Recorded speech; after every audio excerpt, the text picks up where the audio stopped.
message from Western Saharan activists to the US oil company Kosmos Energy. In the coming months, Kosmos will work with Scottish firm Cairn Energy to begin exploring for oil 50 kilometres off the coast of Western Sahara. And therein lies the problem. Western Sahara is a disputed territory. When Spanish colonisers left Western Sahara in 1975, the Moroccans moved in from the north, claiming the territory originally belonged to them. War followed between the Moroccan army and the Polisario Front, a guerrilla force made up of the indigenous Sahrawi people. They want an independent country. But attempts by the United Nations to broker a referendum on self-determination have so far failed. Western Sahara remains a non-self-governing territory controlled by Morocco. When energy firms first approached the Moroccan government to search for oil off Western Sahara in 2001, the United Nations was asked to look into the legality of the contracts. The concluding paragraph of the legal opinion, signed by Hans Corell, the then Under-Secretary for Legal Affairs, stated, "While the specific contracts are not in themselves illegal, if further exploration and exploitation activities were to proceed in disregard of the interests and wishes of the people of Western Sahara, they would be in violation of the principles of international law applicable to mineral resource activities in non-self-governing territories." This month, Sahrawi human rights organisations sent an open letter to Kosmos Energy.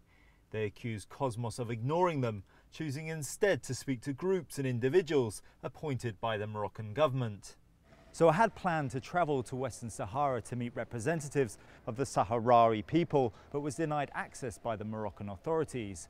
So instead, and at great personal risk, an activist has travelled here to the Moroccan capital, Rabat, to meet me in person. In Western Sahara, it's common for journalists and activists to be followed by plainclothes secret police. Activists say they've been interrogated, beaten, or even imprisoned for voicing their opinion. Despite this threat, Lakal Salem, one of the signatories of the open letter, said he wanted to be interviewed without disguising his identity. He says Kosmos Energy aren't speaking to the right people. Morocco don't allow the registration of any NGO that can claim self-determination of the Sahara people. So we are not registered, we are not allowed to assembly or to have a local. So I think that Kosmos is helping Morocco, is giving new arguments to Morocco when not meeting with Sahrawi NGOs that can have the other voice. While passing the agreement with Morocco, Kosmos didn't deal with the Polisario, and that's a big problem, because the majority of the Sahrawis on the occupied territories known the Polisario as the only representative of the Sahrawis. In an interview in Washington, D.C. this week, the BBC put these claims and those made in the open letter to a spokesperson for Kosmos Energy.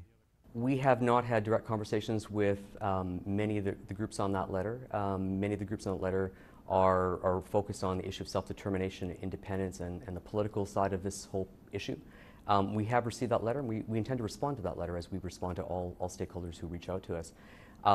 But again, the conversation with groups that are talking about self-determination, independence, really isn't a conversation for Kosmos to be involved with. That's a conversation with the government of Morocco within the UN political process.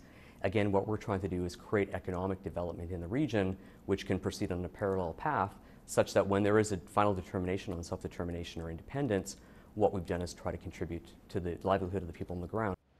So who have Kosmos Energy been speaking to? Names of organizations, I can get you those names. I don't have them off the top of my head. We met with the National Human Rights Organization of Morocco. We met with local women's organizations. We met with local social investment organizations. We met with local fishing associations. And again, most of those people we met with were actually Sahrawi from the region itself. Despite the politics, the exploratory work is still going ahead. Kosmos Energy's chartered oil rig, the Atwood Achiever, seen here refueling off Namibia. In the coming weeks, it will arrive at the controversial Cape Bouche-d'Or oil block off the coast of Western Sahara, a move that's likely to intensify this ongoing dispute.